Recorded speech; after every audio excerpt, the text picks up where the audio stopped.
Sillo and Joe Resinello. And once more, dear brothers and sisters, Sunday night at a little after 8 o'clock because of technical difficulties, let us all go into the breach. And we thank you all again for joining us, for supporting us. You support us with your viewership and you're sharing our videos. We do have our GoFundMe campaign going on GoFundMe. It's Support the Frontline with Joe and Joe. We appreciate the money that many of you have dropped in there. Follow us, please, on Facebook. Share our videos. Tell your friends about them. Comment on them. Like the videos. And on YouTube, please, like our videos. Subscribe to our channel, The Frontline with Joe and Joe, and hit the little bell. This way, you get notified of everything that we put up there. Like today, we did an interview with Ernie Nuzzo, and it's titled Setting the Record Straight on Columbus. And it was a good conversation. It's about an hour long, and it just debunks it because there's a lot to get into. But it really gives a good overview about why, in this case of Columbus, we shouldn't let the radicals, the nihilists, the leftists all try to tear down everyone and everything, including Christopher Columbus. So it's an interview that we think you'll enjoy. So tonight we have a great show for you. Not a lot of topics, but meaty. Wouldn't you say? I would say meaty. So. First and foremost is that the Democrat National Convention was a circus. All right? Circus with a capital C. All right, these people are insane. That's the only way you can put it. Then later on, we're going to talk about the Democrats with this whole mailbox conspiracy confiscation thing, whatever it is. It's all been debunked, and the Postmaster General basically eviscerated the Democrats.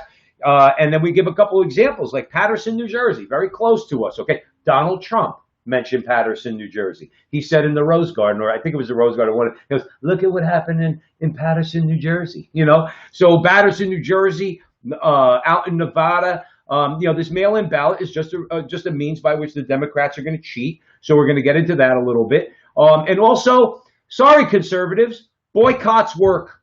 Boycotts work. And you know why they work? Because there was a call for the boycott of Goodyear this week. And you know what happened? Goodyear came to its senses, even if not completely, just from a business point of view, and they retracted what they had said. We'll get into all the details there. So having said that, I'm going to hand it over to Joe Resinello, and we're gonna start mixing it up a little bit at the front line. Sadly, we have to begin with the DNC convention. I say sadly.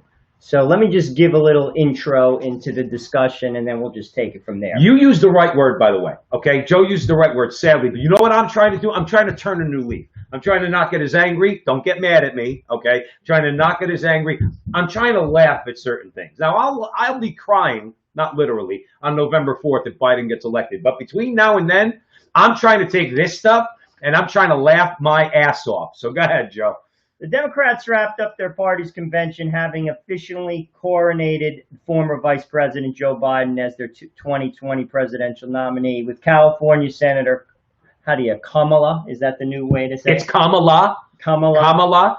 Because you can't say Kamala, you can't say Kamala. We went into it last week, or else you're a racist. Right. Which we're racist anyway, I guess, according to the left, in their eyes. But it's Kamala. Kamala Harris, riding on the ticket months after she ambushed Biden, calling him a racist.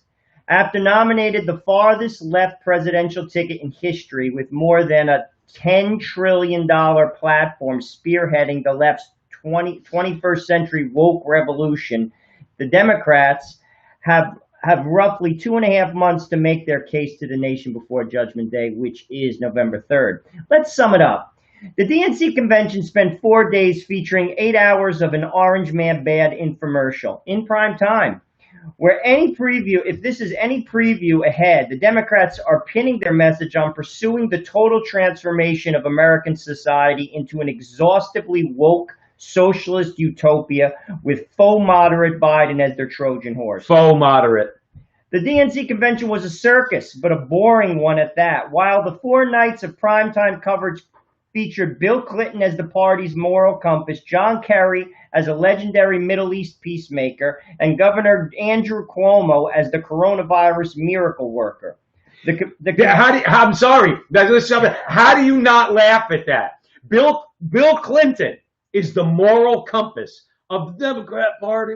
Can't vote. We gotta have character in the White House. Character You were a character. You don't have character, but you were a character in the Oval Office. You did things that Donald Trump never dreamed of doing in the Oval Office. If anything, he did it in his prior life. Bill Clinton waited to get into the Oval Office so that he can have his way in there. So having him talk about character, what's the other one? Kerry? Kerry on how to negotiate deals? Yeah, how'd that Iran deal go? 150 billion. In cash. I wish somebody would give me 1/10 of 1% of that in cash. And who else did they feature in that particular? Oh, Andrew Cuomo. Old people, dead old people in New York. 40%, I think. Okay, 40% of the death toll in New York was because of Andrew Cuomo's malfeasance and his stupidity as governor, his mismanagement as governor. Let's not say he did it deliberate, but don't hold him up as being the paragon of let's say leaders that we're supposed to, or this is the way it's done when it comes to coronavirus. So let's look at some of the more notable moments. You had the convention included Elizabeth Warren on an American Indian panel. You can't make that up.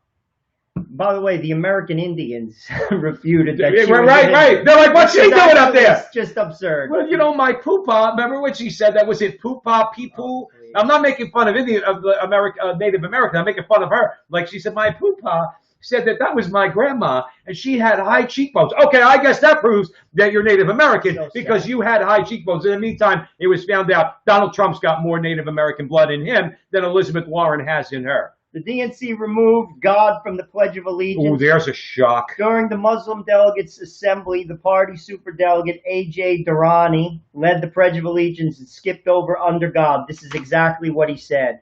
I pledge allegiance to the flag of the United States of America and to the republic for which it stands, one nation, indivisible, with liberty and justice for all. Forgot the under God part. I guess the under God part just isn't part of what's important to the Democrats. Well, and it was left out. It was left out because it's going to cheese off the base. See, there are no moderates in the Democrat Party. The ones who are a bit more politically savvy.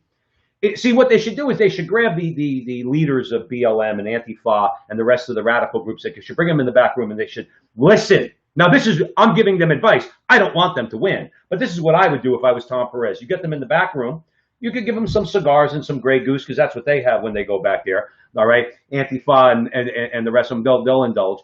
And what Tom Perez should tell them, he said, shut your mouth. Let us just run this convention and get up on election day and go vote for Biden and you'll get what you want. But in the meantime, we need to do what we need to do to win. So don't tell us to take under God out of the Pledge of Allegiance because that's gonna cheese off a lot of people that we need to vote for. They just don't get it. Well, you see what I'm saying to you?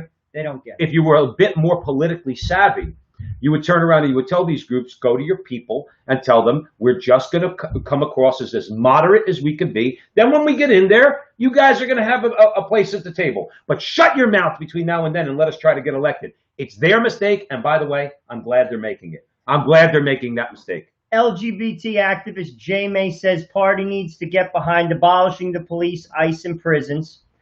A youth activist stated, we want the destruction of capitalism, and I quote, we understand that this future that we all want, that we're all trying to build, really is about the destruction of colonization, white supremacy, and capitalism. This was stated by Ashley Nicole McCrae, who ran unsuccessfully for local office in Oklahoma 2 years ago. That means that if you woke up tomorrow and you said, you know something, I'm going to go out and take some cash, I'm going to go get the rest from the bank, and I'm going to open a business. A pizzeria. We're Italian guys, right? What do Italian guys do? They go into the pizza business. I like calzones. I love calzones. Okay. You go into the pizza business and you say, I'm going to invest my money and my time. I'm going to rent the space and I'm going to make the best freaking pizza in North Jersey. Okay. That makes you an entrepreneur. That makes you a capitalist. Okay. Because you're not doing it for goodwill. You're doing it for a profit. You don't want to work in your normal job. You want to own your own business and you're trying to make whatever you can selling pizzas and calzones in North Jersey. That makes you a white supremacist and a colonialist. But I just want to make pizzas and make my living that way. Nope. You're a racist. You're a white supremacist. Because why on earth would you throw capital? Now, look, I got a lot of problems with our current capitalist system. By the way, we have a great interview up that we did yesterday with John Horvat talking about a lot of this. Yes. Talking about a lot of I hate to use this word, but we use it appropriately. A lot of the systemic problems that we have, particularly with bailouts and cheap money. I'm not talking about that version of capitalism. I'm talking about real free enterprises I just described. small businesses, mid-sized businesses. You take a risk, you make some money, you provide for your family. Whatever. That's colonialist. That's racist. And you're a white supremacist, Joe Resinello, all because you want to make a pizza and a calzone better than the guy down the block. Bad. You're just a bad person. No, but here's the thing. Let's just highlight it with like one or two things. Okay, Michael's with us. Michael Underwood. My first elect. Now, all you at the front line with Joe and Joe Pasillo, Joe Resinello. We're on Facebook right now. We're on YouTube. We're on about 10, 12 other platforms. Also, thanks to Jonathan Ross up at Holy Faith Media, who loves us and we love him. Michael Underwood says, my first election is coming up. My response. Now, this is a first election for Michael. My response after seeing the DNC convention, yeah, ... time to vote for Trump. He's not alone. He is not alone. Now, there's not just people that are first-time voters like Michael. Okay, there's a lot of people in the middle that we've spoken about before. All right, and before we get off this topic, remind me, I want to talk about the Democrats for Life. But having said that, Michael's attitude is what we've been saying. It's not because they love Donald Trump. It's not because we love Donald Trump. I like the job he did. Okay, I like his hair. I love his hair. I love the judges, most of them anyway. Okay, I like what he did on taxes and regulation and China and trade and wages and all of that. Okay, I don't love Donald Trump.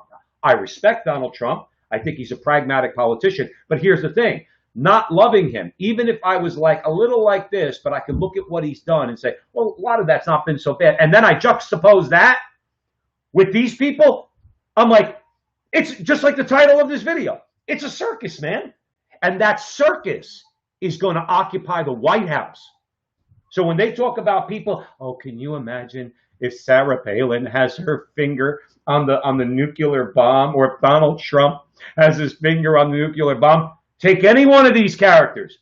Sarah Palin, in other words, because she's the heartbeat away from the presidency. Sarah Palin, Donald Trump, all right, Mitt Romney, vastly more qualified to have their finger near that bomb, okay, than these jokers. And that's what they are, jokers. Well, also, I have to, last insane moment, squad member Ayanna Pressley celebrates the courage of the Portland rioters. As we all know, they're destroying the city, and they did not mention that once. 30 people have died thus far since George Floyd's murder. Right. Just so you know, they did not mention that once. Cities are a mess. New York City being one of them where we live. New York City is the numbers. See, they always talk about numbers and science and statistics and everything else. The numbers don't lie. People are getting shot and killed. Not just shot and killed in New York City. Okay. Now, again, it's the outer boroughs mostly. Okay. It's uptown if you're talking about Manhattan, but nonetheless, law and order has broken down in New York City. I work with people, I've told you this, I work with people who are not Republicans. They are not conservative on moral issues that are of concern to us, like abortion and gay marriage and things like that. And they look at me and say, Joe, I'm voting for Trump. And they hate the fact that they have to wait until the end of next year to vote de Blasio out, or that his term comes to an end. Those, even they see it because, again, their lives are being ruined. And so not just on the financial end because of COVID, but this lawlessness that's being promoted by city. How do you run a city like New York, the largest city in the world, and you're promoting lawlessness? How do you do that? And then Cuomo goes on TV and he begs the 500,000 people that left, come back. You know what they're going? No. They're like this. No, Andrew. See, I'm in Jersey, man. I'm in Connecticut. I'm up in Westchester. I'm not coming back. I'm not coming back, and it's your fault. Did you hear? I heard this today. Did you hear that the mayor of Chicago, she got, I guess, some death threats? She has police guarding her house, and this is what she had the nerve to say. She said she's lesbian. She's married. Well, she's with a woman, obviously. And she says, I have a right to protect my wife. I have a right to protect my property. Well, so does everybody else. So does everybody else. I mean, sometimes I actually sit back and hear statements like this by some of these politicians that are destroying their cities, and I just say to myself, you just don't get it. You don't get it at all. And yet, we as people, citizens, vote them in. That's right. I say we vote them all out. I think a lot of times, obviously, it comes down to ideology. That's why a lot of people vote the way they do. Not just Democrats, Republicans too. All right. Tony's with us. Hey, Tony. What's Tony, going on? by the way, Michael Brown novel, Father Elijah, cranking book. I agree. It is like that book. And Barack Obama, when you read it, all I think about is him when I read that, when I've read that book. Barack Obama. We'll talk about him too. We're going to talk about him a little bit. All right. So Holy Faith Media, our boy, he says if Trump puts it, now he's up in Canada. He said if Trump puts one more tariff on Canadian aluminum, we're going to break up, fellas. You're not going anywhere. Somebody better tell Holy Faith Media, Jonathan, you're stuck like Chuck, pal. You're our producer, and just get used to it.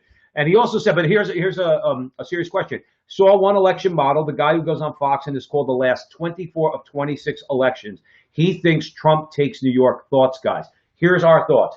I would say no. I think New York is just way too blue. I think he could maybe take New Jersey. That's what I was going to say. Now, again, leaving aside what your view is of vaccines, I'm not getting into that. We're not getting into that tonight. If there's a vaccine before November 3rd, I would say Trump might be able to take New York.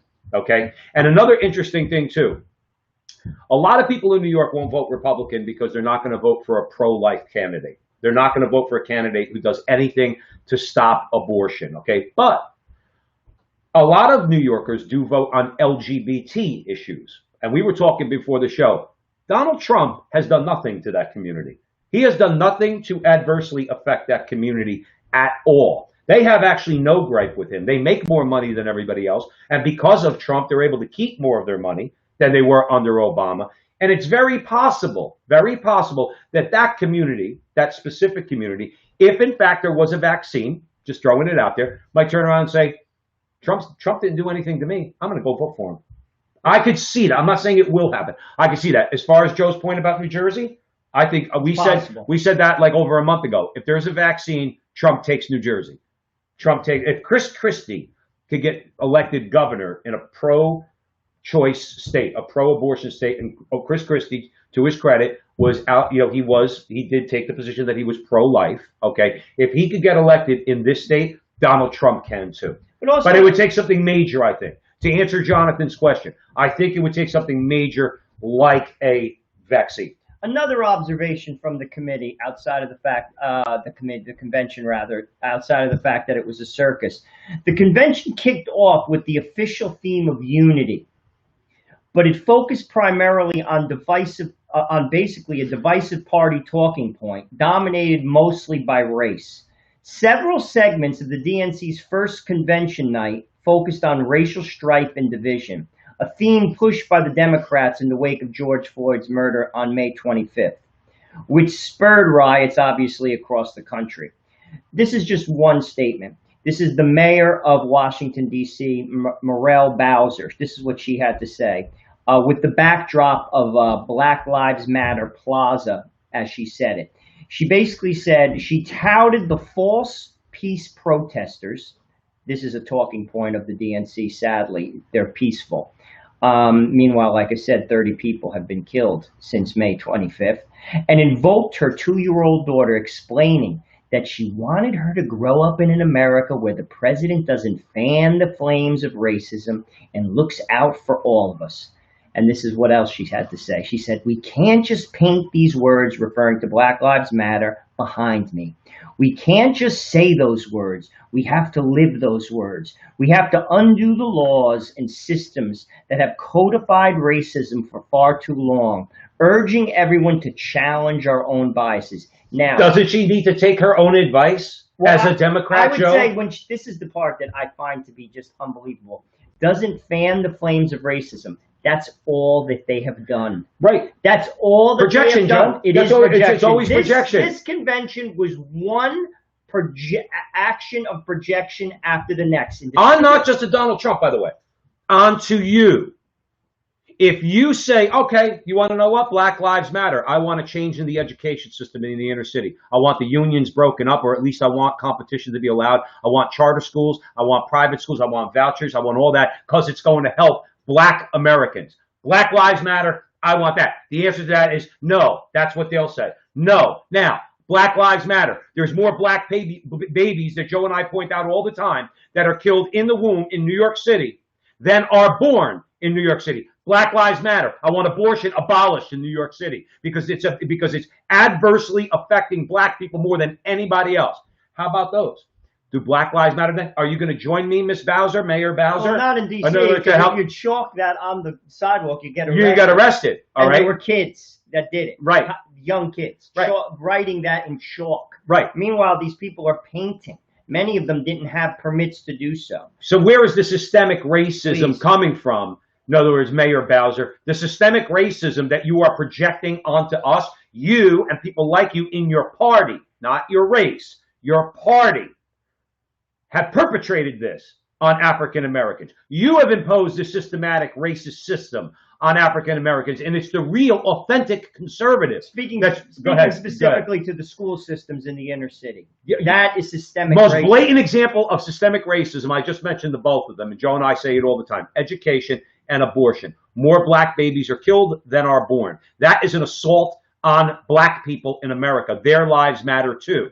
So my point and Joe's point is, we agree with you, Mayor Bowser. You need to question your own political biases. You need to go against the teachers' unions. And the first thing you got to do is you have to allow competition against those unions.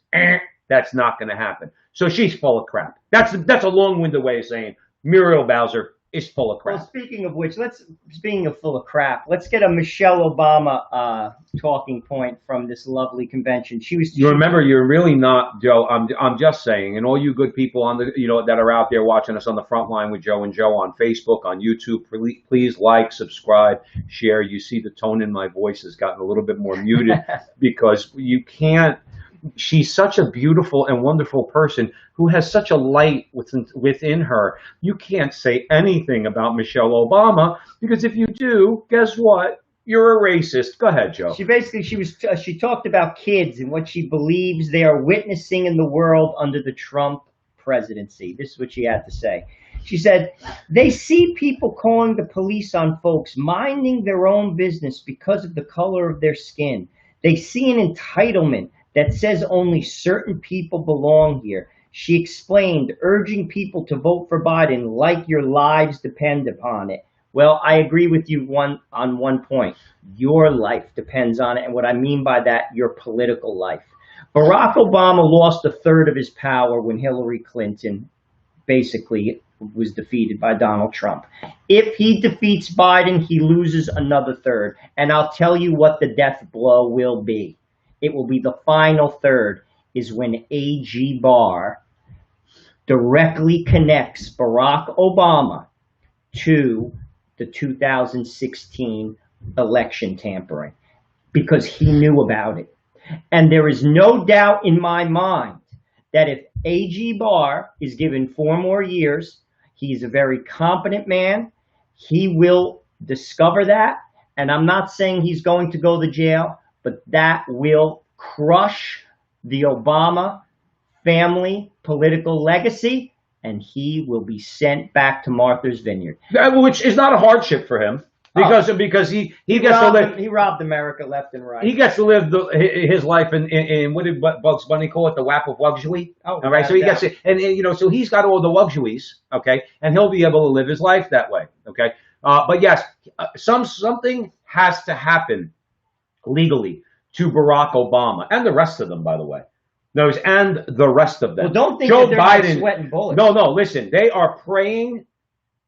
I was about to say they're praying to God. Evidently, as Joe pointed out, they don't believe in God, right? Oh, no. John Kasich told us that Joe Biden is a man of faith. And we were told for 8 years that Barack Obama, the biggest baby killer to ever sit in the Oval Office, he's a man of he has deep faith.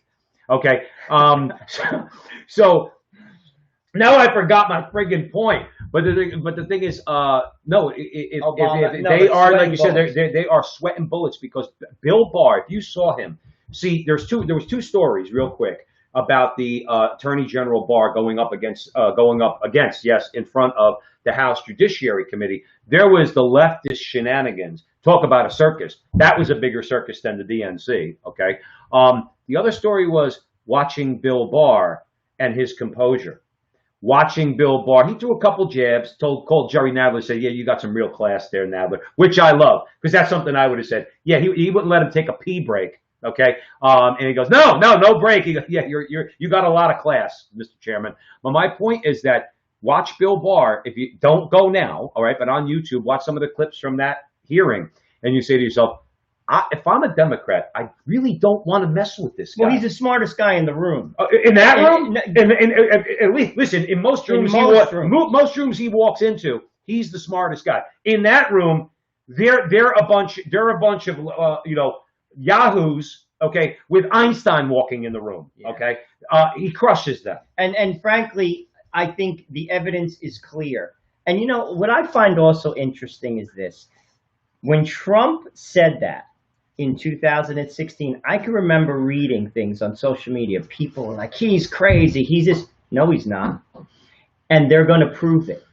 And when they do, Barack Obama's political legacy is finished. Right. It's decimated. It's already a third. And that's why his speech was an act of utter and absolute desperation. Mm-hmm. And that's why Michelle Obama said, like your life depends on it. It's their political life she's referring to. Right. It's not your life. Again, going back to the black kids in the inner city with the Democrats in power and vote, you know, whose life is at stake, theirs is. Because let's say you get some kid, you know, and he's about to go to high school and he's got a really good head on his shoulders, okay? And his mother has to turn around to him and say, I got to send you to, let's say using the city of Newark, I got to send you to Central, I got to send you to Barringer, I got to send you to West Side or Weequahic or one of these schools that are broken down, because that's what they are, broken down. And the kid asks his mother, Ma, how much does the state spend to send me to Barringer or those schools? Oh, about $25,000, honey. Well, why can't they just give you $14,000 so I could go to St. Benedict's or Seton Hall Prep? You know what I'm trying to say? In other words, who's enslaving whom? That's always been our question when it comes to them, particularly on education. And that's systematic racism. That's systematic racism. And that is a life and death matter. Because that kid who's got a head on his shoulders, and there's many of them in the city of Newark, all right, are going to go into those decrepit schools and not be educated properly. Send the same kid to St. Benedict's. We say it all the time, and we'll say it again. With a 100% graduation rate and a 99% rate of those graduates going to college, and good colleges, out of St. Benedict's Prep. And you know what St. Benedict's Prep costs the state if they were to give them vouchers? $10,000 less, half, or half, than it would sending them to the decrepit public school. So Michelle Obama, if it's really about life and death, how about you worry about the life and death of that young black kid in the inner city in Newark and start supporting competition against your teacher union pals? Until then, shut up! I want to make one more point regarding the convention. The DNC rejected the Me Too reckoning over Bill Clinton by giving him the convention speaking slot. In the move, this is evidence that, this is interesting actually, that Clinton's power in the party hasn't diminished to the degree many expected, which is itself evidence that pay attention, that the Democratic establishment's bluster about Me Too was more about political expediency than it was about women. Al Franken should be in revolt. Franken. Whatever his name is. Al Franken. Hey, you know, it's like in the Constitution. I hate that guy. Lord forgive me. I hate what he says. I don't hate him. But back in 2000, I want to refresh your memory. Back in 2017, during the frenzied days of the Me Too, the DNC chair, Tom Perez, called on Franken, faced with much less severe allegations than Clinton, to resign. This is what Perez had to say. He said, everyone must share the responsibility of building a culture of trust and respect for women in every industry and workplace, and that includes our party, he tweeted. Perez is still at the helm of the DNC, which I've been saying he should have been fired 4 years ago, which gave Clinton another stamp of approval, reaffirming the party's support for Bill and its willingness to prioritize politics over principle. This, to me, should speak to every single woman out there that this was utter and absolute bullcrap. It was posturing. Not only did Joe Biden get accused of sexual assault by Tara Reid, and it was completely and utterly blown over by the media, Bill Clinton is a serial adulterer and represents everything that feminists should despise. An accused rapist. And we'll say accused. An accused rapist. Donald Trump hasn't been accused of anything anything that comes remotely close to Bill Clinton. But let's make a larger point because Tony G's in the chat room, right? So Tony, this is the thing. They don't want you to know certain things. They keep everything. They keep everything, let's say, underneath. They don't think you're going to notice. This is one of the things that makes me really detest them as people. I don't like to have that emotion, let's say, especially as a Christian man. But this is where I detest them as people, not because they lie, because politicians lie. It's because they think you're so stupid. And the reason I'm bringing up Tony G, Tony says, and PP, Planned Parenthood, finally dropped Margaret Sanger from their website. Now, why do I reference that, Tony, in relationship to what Joe just said? Because people's eyes were opened. They understood now because of what guys like us are doing on here, on Facebook, on YouTube, with many people out there who have podcasts are saying, this woman's a racist. She's a eugenicist. That's why we have to keep saying it over and over again about what Joe just said about Bill Clinton. He is an accused rapist. He has done things to women that Donald Trump would never dream of, and they give him prime time slot at the DNC. And that's what I mean, Tony. They think you won't notice. That's why I referenced your statement about Planned Parenthood. They thought everybody wouldn't notice. But you want to know what? People did. People started to say, Planned Parenthood, wait a sec. Your founder was a real winner. Your founder was a stone cold racist and eugenicist. And the same thing with Bill Clinton. A lot of women are saying, you know what? I might not like Donald Trump. I could dig some of his policies. I might not like Donald Trump. But you're really going to put Bill Clinton up there? Talking about character? Talking about character? After what he did to women? After how they wrecked Monica Lewinsky's life? Remember what Donald Trump, and this pertains to Hillary, remember what Donald Trump, how he tied it in, which I thought was brilliant in his debates, even though at least she had enough guts to debate Donald Trump. They're trying to keep Biden, my wife calls Barack Biden, in hiding. Okay, at least she debated, but Trump said, this is what your husband did. And most people probably were thinking in their mind, well, he's running against Hillary. He's not running against Bill Clinton. And Trump just pivoted and said, and you treated those women viciously. You treated them viciously. He was pointing out the hypocrisy of the Me Too movement before there was a Me Too movement after what he did to Hillary. So that's what they do. I was actually shocked that they invited Bill. But I'll be truthful with you because I think he's a poison. But don't you think, Joe, that in other words, that's the thing that I'm trying to tell Tony is they think that, forget about us. We're doing this as part of what we do now. So we go through the news. We stay on top of these things. But the average person out there is having their eyes open. Would you agree? Well, if you're not, to be honest with you, you're just woke beyond understanding, or you're just seething with unreal, basically, hatred beyond like basically sight. Because any objective person knows that Bill Clinton is a dog. And Bill Clinton is not pro-woman by his actions. It's by his actions. But he's pro-abortion. And Bill Clinton is also tied loosely to the Epstein situation, and more could come out on that. So, I mean, I was amazed that they actually put him up there. Honestly, I can understand his wife speaking. Right. But not Bill. Joe, but remember something why we're here. We're here to point out that, you want to know what? Well, who did we mention last week? We said, where's Robbie Mook? Remember Robbie Mook? He's so smart. You watch CNBC or CNN or MSNBC. Robbie Mook. We have Robbie Mook on. He's running the Hillary Clinton campaign. Robbie, we're going to go to you. Turned out he was a disaster. He took an eminently electable candidate in Hillary Clinton, and he couldn't get her elected. This guy shouldn't have a job as dog catcher, okay?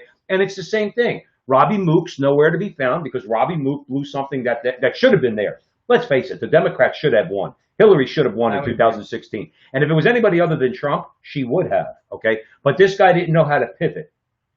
And my point in bringing that up is the same. Now you have new Robbie Mooks, and they're making the calculation that you just said. Let's put Bill Clinton up there. He'll rally the feminist base. Well, guess what? No, see, this is where Trump just eats their lunch. Tony G said, I heard Tara will be at the RNC. If she is, that's a brilliant move.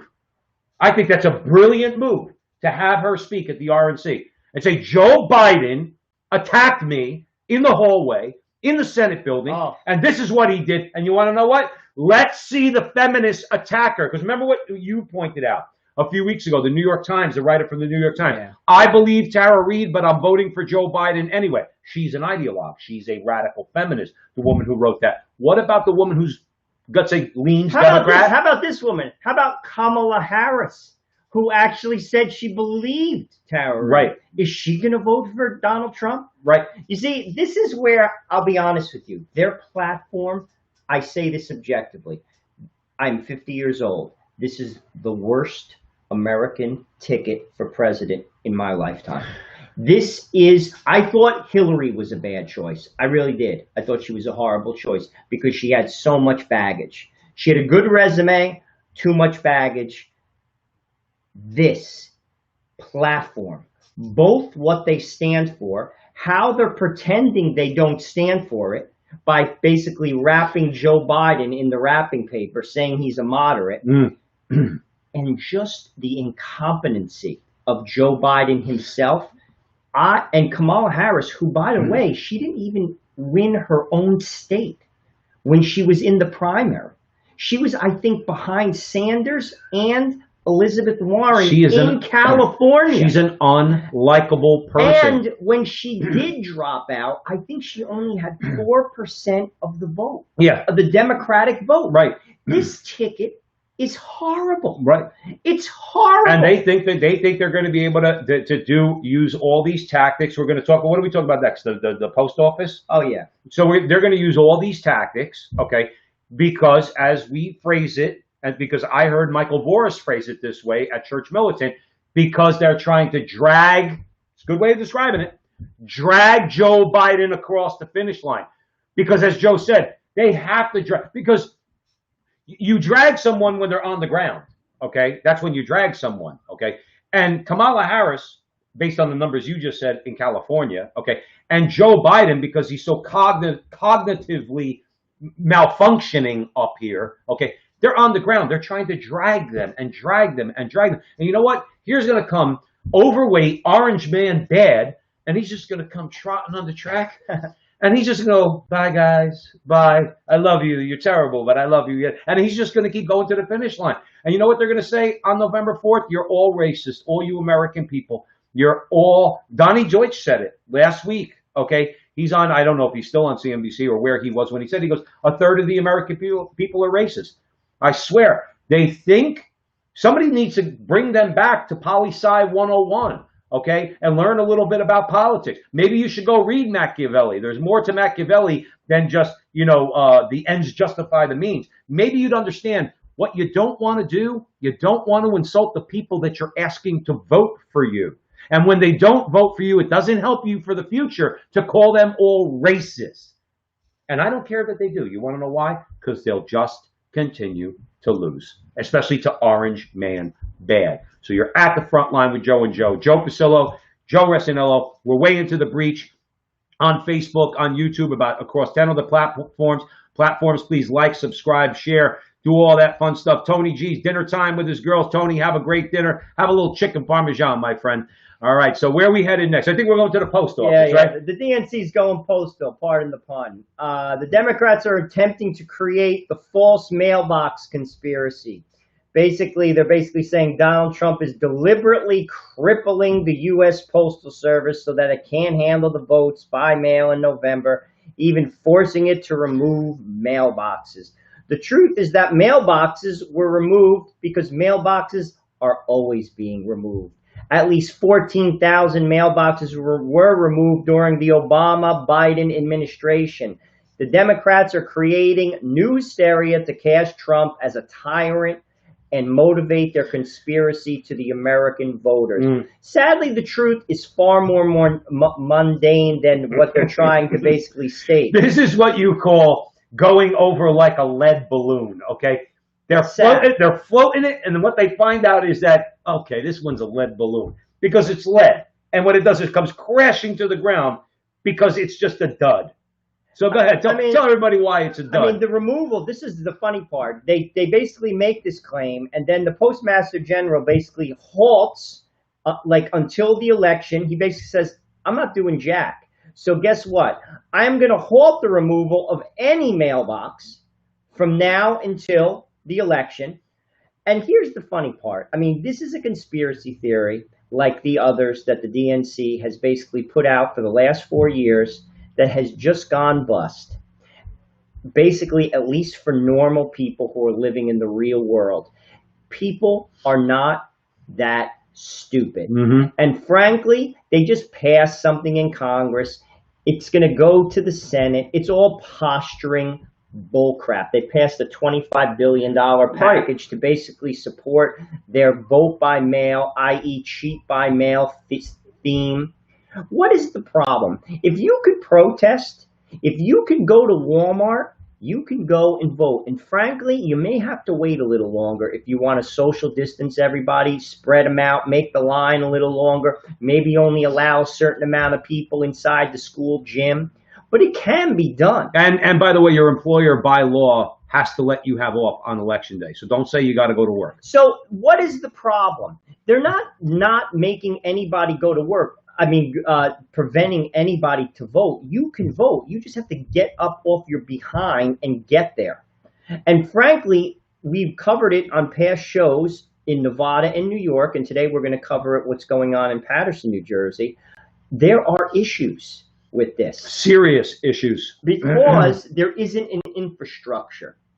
And what they're trying to do, and that's why they want $25 billion, to build an infrastructure in 2.5 months. It is going to create confusion and havoc, and that's exactly what they want. Right. You see, that's what they want. Wait until the election. My guess, Joe, they're not going to accept it, or they're going to try to push it off. Well, that's my prediction. I don't doubt it for a second. Again, what are we always talking about? Projection. We have to decide. We have to decide what we're going to do. Are we going to send in the National Guard if Donald Trump refuses to leave? If Donald Trump loses this election, you know what? He's going to go, see ya. Who's Joe? Come here. Let me tell you something. All right, let's sit in the Oval Office and we'll talk about the transition and our people will work with you people. And Donald Trump's going to go back to playing golf down here in Bedminster, New Jersey. Okay, Donald Trump's not going to refuse to leave. You people have refused to leave for 4 years. Hillary Clinton's been complaining that she won for 4 years. You've been saying that Donald Trump's not legitimate for 4 years. You're projecting this on him. Donald Trump's going to leave if he loses. It's that simple. But here's the thing. What they're also doing, this is a little bit more conspiratorial, but I don't care because we don't put anything past these people, do we? What they're looking to do is cheat. They're going to know that they cheated. They're going to know that the Republicans knew that they cheated, i.e. Donald Trump. And Trump's going to call for an investigation into certain states if he loses those states under shady circumstances. And that'll be their pretext for saying he doesn't want to leave the White House, where he'll be saying, you cheated, and we're going to wait to see what a judge says. Back like with Gore and Bush in 2000. We have to wait to see what the Supreme Court says. Okay? And the Supreme Court ruled, and Bush became president. Same thing with this. That's what they're trying to set up, that if Donald Trump questions the integrity of the election in any of these states, the swing states primarily, then that's going to be taken by them and their media allies to mean you're refusing to accept the legitimate result of a democratically held election. That's what they're going to say. But they've been doing it for 4 years. It is such a disgrace, and it's such an insult to the American people. We have a right to have our voice heard, and you don't have a right to manipulate it. Listen, it is what it is, and that's why this convention, just getting back to that other subject, was a joke. It was all about, I hate Donald Trump. Where are your policies? What's your foreign policy position on China, which has been stealing our intellectual capital for years? What is your foreign policy issue in the Middle East? What is your economic plan for growth? What is your plan regarding our immigration issue? And it is an issue. It was an issue under Bush. It was an issue under Obama. And it's an issue under Trump. What is it? None of it was spoken about. Instead, you have woke activists talking about a revolution. Frankly, they don't even know what they want. Right. What they do want is to get rid of Donald Trump, and that's it. Maybe it'll make them feel better inside, but what's your plan? You see, this is where the normal people, and what I mean normal people, people who don't go to bed seething with hatred for Donald Trump, say to themselves as they watch TV across the country, what is your plan? I do not want to see a person who is identifying as a Z or whatever they want to call themselves basically talking about crazy nonsense. Nonsense. Right. That doesn't affect the average person in the slightest bit, nor do they identify with them. Now, I'm not saying that that person doesn't deserve respect, but what I'm saying is, why would you put that person front and center to talk to the American people who have to vote for you? It was a horrible platform. Mm-hmm. This ticket is the worst in American history, and frankly, it shouldn't get one vote. And I say that objectively. This is a horrendous ticket. Right. It is an abomination. And just real quick, remember something, because everything they say Donald Trump does, remember Obama did. Whether it's immigration, okay, Barack Obama deported many more people than Donald Trump did. I forgot the exact figure. Many more people. Barack Obama was a terror at the border as far as deportations were concerned. So that whole canard that Donald Trump's deporting everybody, well, Obama did it too. So stop holding him up as a Lord and Savior. Tony's mentioning about the post office. They change out older boxes with stronger ones. And then the article I read today was there are boxes that are underused, which cost money, both in labor and fuel, because the mailman, can we call them mailmen, or is that politically incorrect? Probably incorrect. But the mailman goes and there's nothing in that box. So they remove boxes all the time. Now, like you said, in the interest of trying to calm the waters a little bit and kind of take their talking point away from them, the Postmaster General basically said, all right, we'll leave the boxes alone until after Election Day. But it's a normal practice. That's what they do. And that's what Tony's pointing out. And then Pelosi drags the Postmaster General, Louis DeJoy, in front of Congress and basically gives him the third degree. And the funny part is, he eviscerates them. He eviscerates them. This is basically what he said. He said, as we head into the election season, I want to assure this committee and the American public that the Postal Service is fully capable of delivering the nation's election mail securely and on time. Despite the fact that the left's accusations about the U.S. Postal Service and the election have been proven false or unfounded, many, this is hysterical, including Joe Biden, Barack Obama, and Taylor Swift in the same sentence. This is the circus that I'm talking about. That is a circus. And members of Congress still latched onto the conspiracy theories as truth. The widespread hysteria of this issue led the House Speaker Pelosi to call an emergency congressional hearing to question DeJoy, who fell prey to the Democrats' accusations that the U.S. Postal Service and Trump are colluding to purposely remove mailboxes, slow mail delivery, and decommission mail sorting. And then he basically says, we will scour every plant every night leading up to the election. And he also said, I never spoke to the president about the Postal Service. This is a guy who's just trying to do his job. But his sin is a show. But he gave to Republicans. He's a Republican. But this is so don't you understand his sin? Oh, he can't be objective. He gave to Republicans. They put people up there. Well, remember those four nitwit professors? You want to see the state of modern education in America? Go look at the hearings having to do with the Ukraine, and they put those 4 idiot professors up there. Okay, and the thing is, you put them up there, and I loved it. Matt Gaetz looked at every one and said, "Did you give to Barack Obama? Yeah, I think so. Did you give to Hillary Clinton? Yeah, I think so. So what? They gave to Democrats. The Postmaster General, who's allowed to be political, he's allowed to express himself politically by giving money to a candidate he likes. He gave thousands and thousands of dollars over the course of his career to Republicans. He's a Republican. What do you want? A liberal to serve in a Republican administration? You remember something. The only time a Republican ever does something good, as far as the left is concerned, is when they get a disgraziato Democrat to be in their administration. I would tell them all, kick rocks. You're not in power. I'm not going to put a Democrat in a position to appease you when I ran as a Republican. I am a Republican, and I'm going to put Republicans in place. But that's his sin. The Postmaster General is a Republican. Ergo, he's a racist and he's trying to steal the election. Well, let me break it down for you. Basically, Nancy Pelosi thought she had Donald Trump backed into a corner with the stimulus package, and she included $25 billion, which were going to go to the post office, which was going to enable them to have vote by mail. So what does Donald Trump do? He writes with his pen an executive order and gives everybody an extension on their unemployment. Nancy Pelosi looks like a dope. So what does she do? She goes into her little office and she scratches her head and she calls Tom Perez and they talk, and they probably had Barack Obama on the phone, and they all talked on a conference call, and they said, let's pretend that there is some type of collusion with the Postal Service, that Donald Trump is involved. So let's do this. Let's create a ruse. Let's try to convince the American people that Donald Trump is tampering with the post office. So she comes up with this, well, Tom Perez, her, and probably Obama come up with this concoction that they're going to bring the Postmaster General, drag him in front of Congress, and basically try to make him look like a dope. When, in fact, he made them look stupid.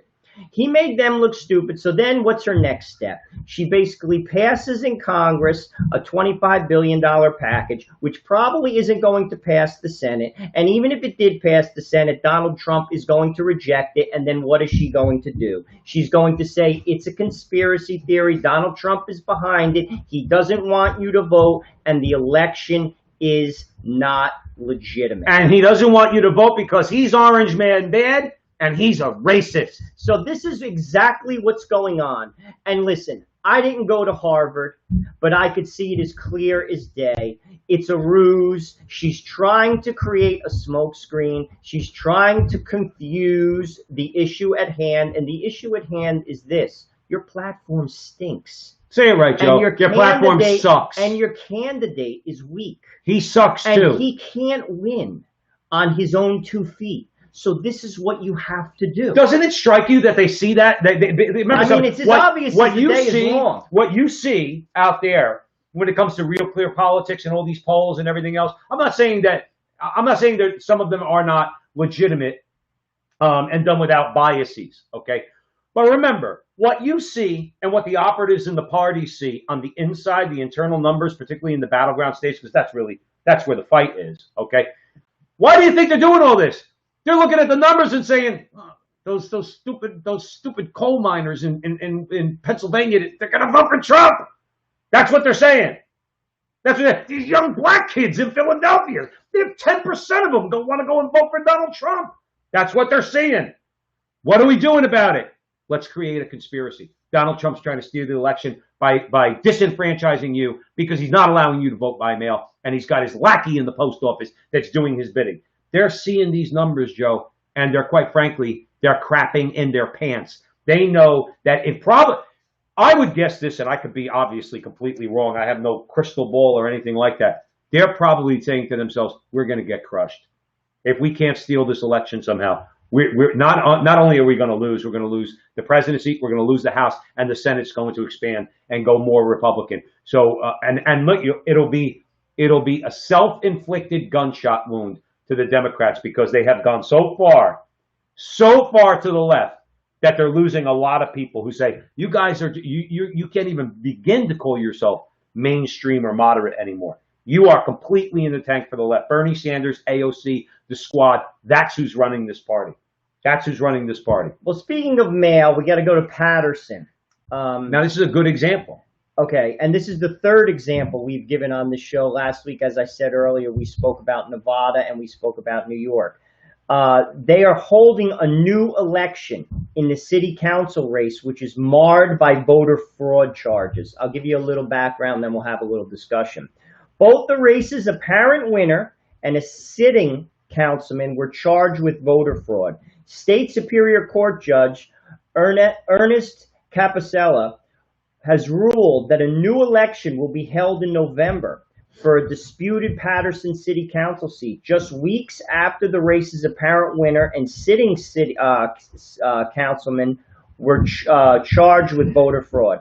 Alex Mendez had won a special election, this is basically what happened, on May 12th to fill the seat, but claims of voter fraud were soon raised. An investigation was then launched by the U.S. Postal Service law enforcement arm, who told the state attorney general's office about hundreds of mail-in ballots located in a mailbox in Patterson, along with more found in nearby Haledon. Ultimately, the Passaic County Board of Elections decided not to count 800 ballots cast in the race. Voter fraud charges were brought against Mendez, a Patterson Council Vice President, Michael Jackson, and 2 other men. And this is what Donald Trump has cited. This disputed race is a case study in what could happen in an election conducted mostly by mail. His re-election campaign is suing New Jersey, and I'm going to make you a bet that he wins, in a bid to stop the state's plan to conduct the November general election mostly by mail. And I'm going to tell you why he's going to win. Because Donald Trump is a businessman and he's smart. And what business people do is they have lawyers, and good ones. You see, Donald Trump has good, real lawyers. These aren't chicken and rice lawyers that are basically next to a bodega, that are basically handling a divorce for $400. These are serious sharks. Right. And what he probably does is he has a team of them, and he floats the idea behind it by them, and they think about it, and they talk about it, and they discuss it. And basically what they say is this: we will win this. Let's go to court. And when he says that to people, I'll see you in court. You ever notice this? He always wins. Yeah. Because that's what businesses do. When you work for a bank, when you work for an advertising company, they have in-house attorneys, and they're good attorneys. They're not clowns.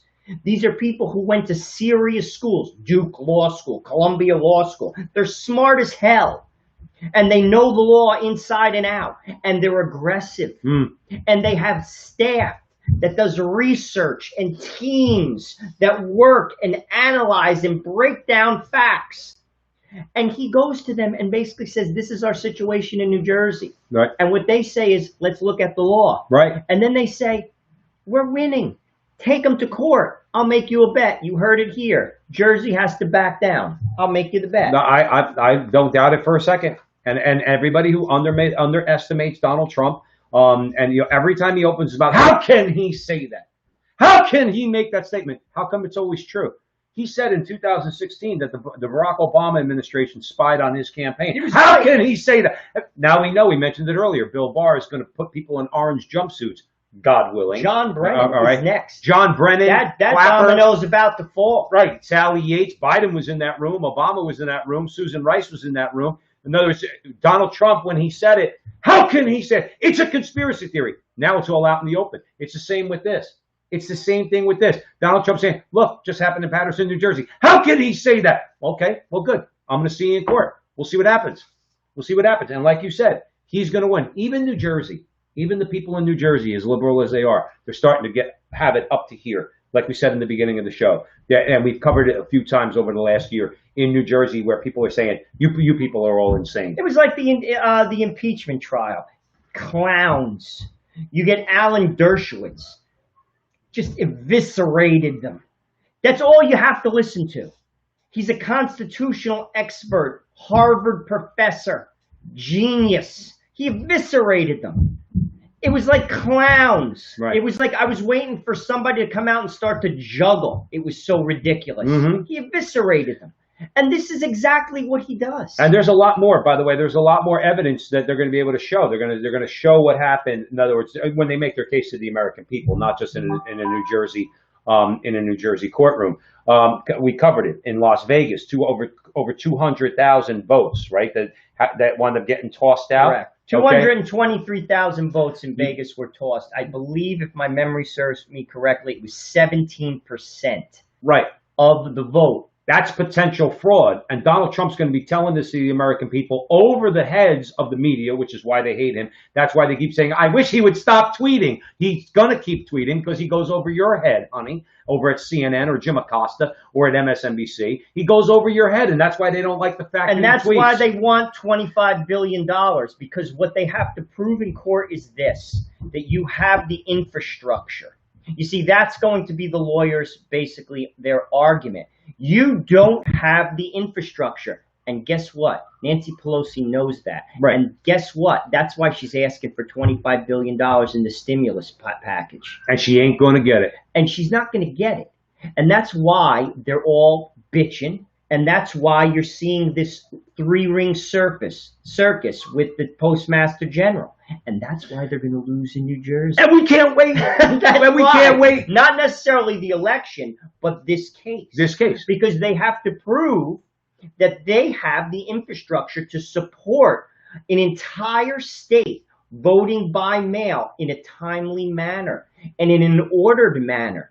And they're not going to be able to do it because they don't have the funds. That's right. The post office can't even function on a regular basis. I never understood how the post office is still around, in other words, and how they have not done something, because the post office loses billions of dollars of our money every single year. And the funny part about it was, because of this nonsense, he stopped all reform. He was hired to reform the post office, this postmaster general. So what he basically says is, I didn't do anything, and now that you're accusing me of it, I'm going to do nothing to help, which I was working to make this better until the election. Right. So you basically cut your nose off to spite your face, and now you're going to lose in court because you don't have the money to have the infrastructure. Right.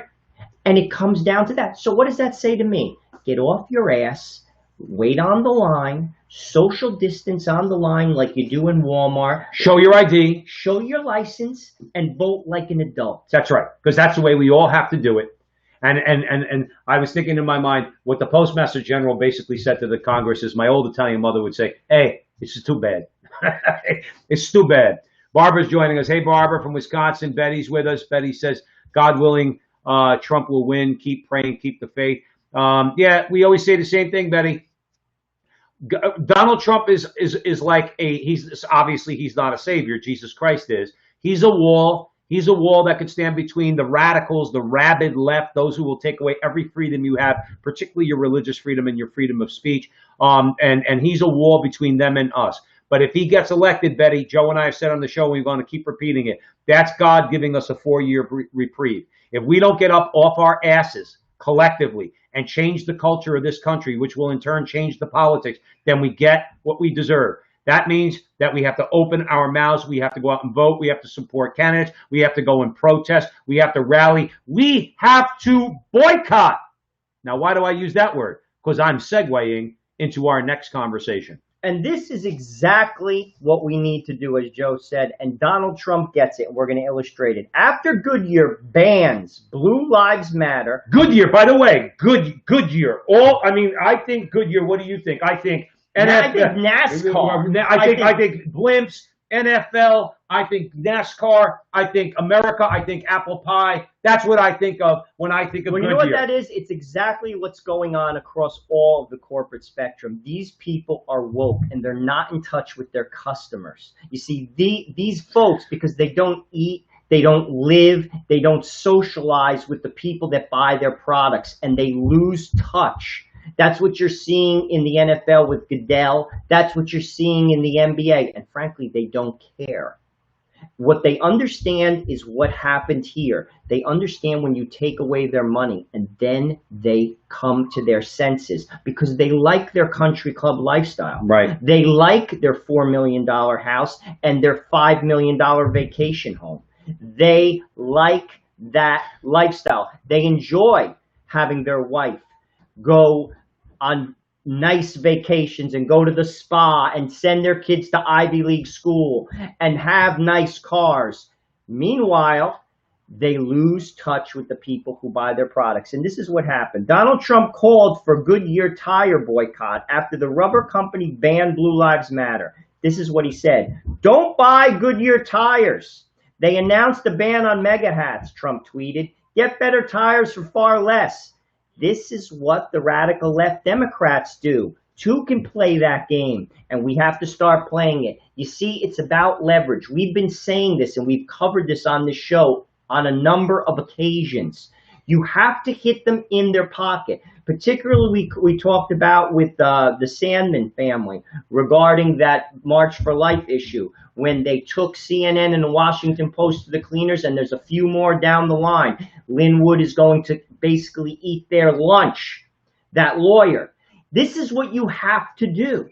You have to basically hit them in their pocket. And guess what happened with Goodyear? They backed down. And I want to read you, I think this is also interesting, a couple people who had things to say about this.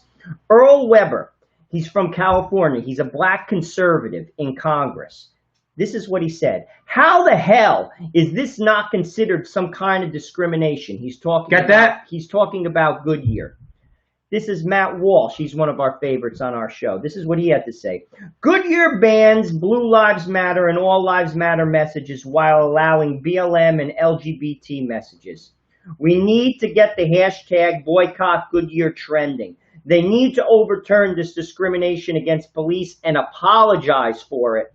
And apologize for their support of a violent Marxist organization. Now, this goes for Catholics. This goes for evangelicals. This goes for all people of goodwill.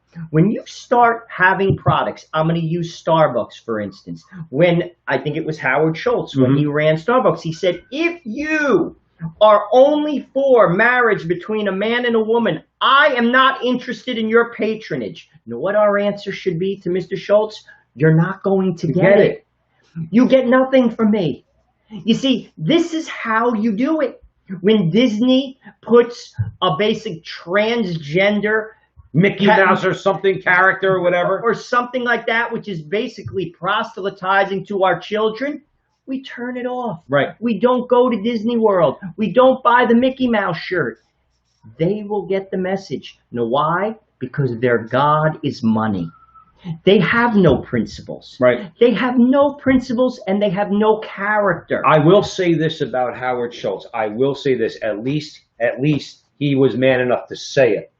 At least he was man enough to say. But knowing it was going to cost him business. And I'm man enough to not give you any money. Right. That's how. And we understand each other. Yeah. Howard. I used to get a double espresso at Starbucks. Then I got before all like he was even being more vocal. I felt at one point that they were an anti-Christian organization. Okay, not because Howard Schultz is a Jew, but just because of what he said. Because of what he said, and their messaging on their cups. And it's like, you know what?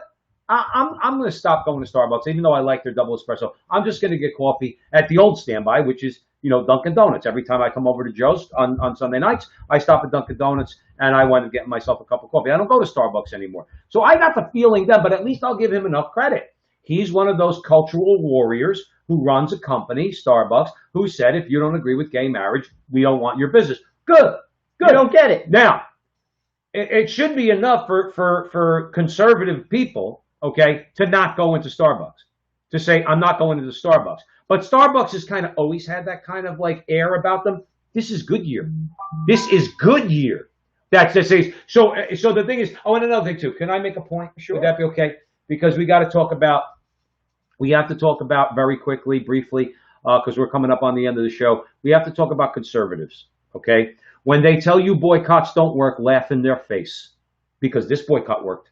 This threat of a boycott of Goodyear worked. Goodyear backed down because originally it was you can only wear Black Lives Matter and LGBT. You are prohibited from wearing Blue Lives Matter, All Lives Matter, or anything like that. Okay, they got the backlash. President Trump took our back, basically said boycott this company. And guess what? Sean Hannity, who's constantly saying boycotts don't work.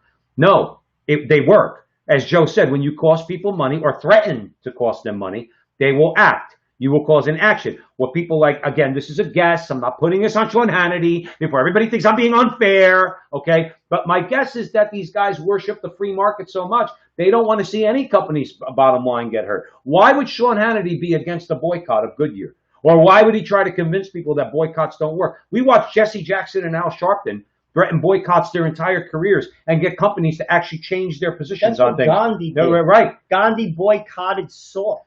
And he also boycotted linen that were basically manufactured in England, that were sold in India. That's why he was always spinning cotton. He got it.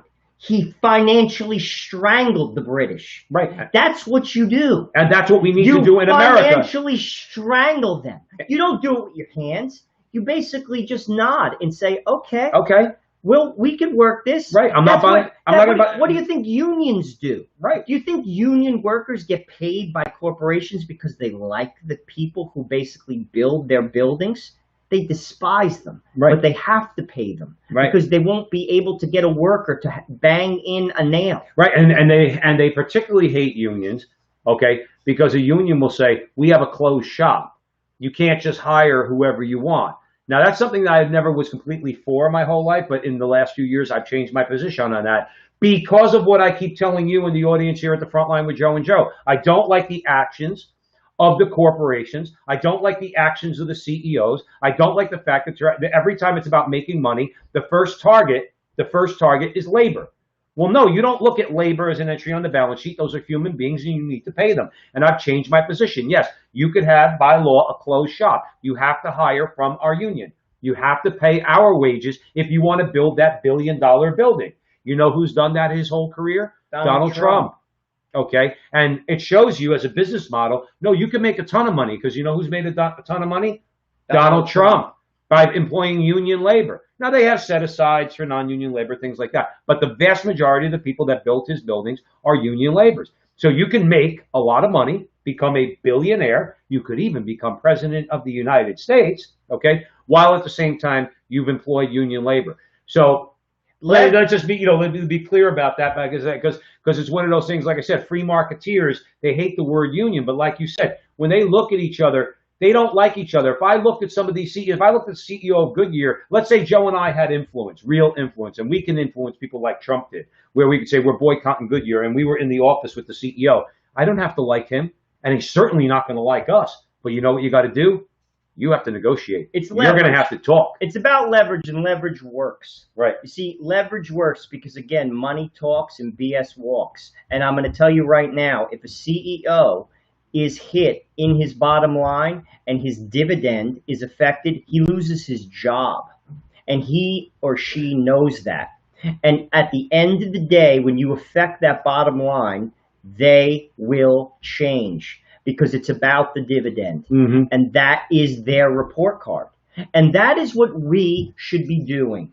What Donald Trump called for is spot on. And I say it should be across the board on many things, particularly those who believe in Jesus Christ, particularly our brothers who are evangelical and are Protestant. We are Catholics. And surely all people in the Catholic Church should be doing the same thing. When you get people like Tom Perez in the DNC who basically says, if you are pro-life, you are not welcome in this party. That's his words. Right. Why would you support him with your vote? Why would you contribute a single cent when he's insulting you? He is. Right. That is how it's done.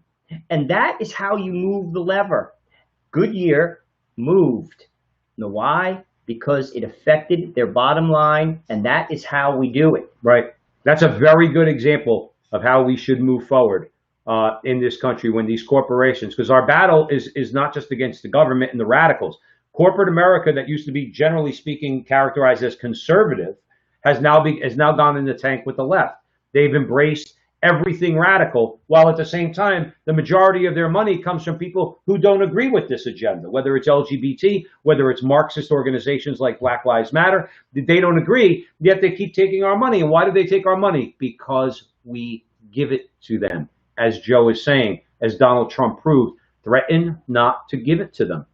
And not only threaten, don't give it to them. Get rid of Netflix. Get rid of HBO. Can I tell a very quick story in parting?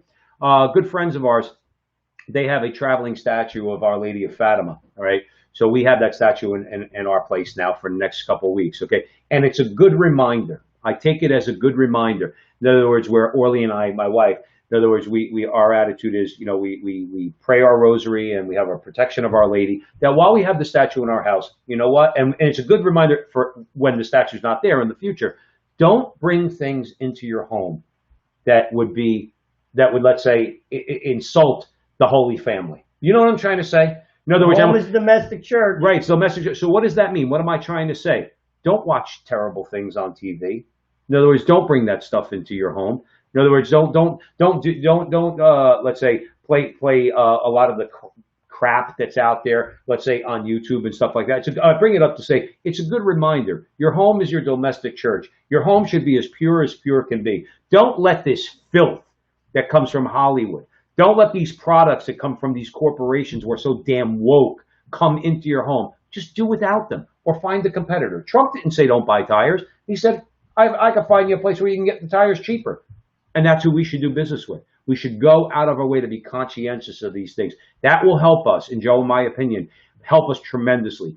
in the culture war. Would you agree? I would agree. So let's start costing them some money. It's always wonderful talking to all of you wonderful people on Facebook and YouTube, across Holy Faith Media, all the fans of Holy Faith Media, Arana Nation.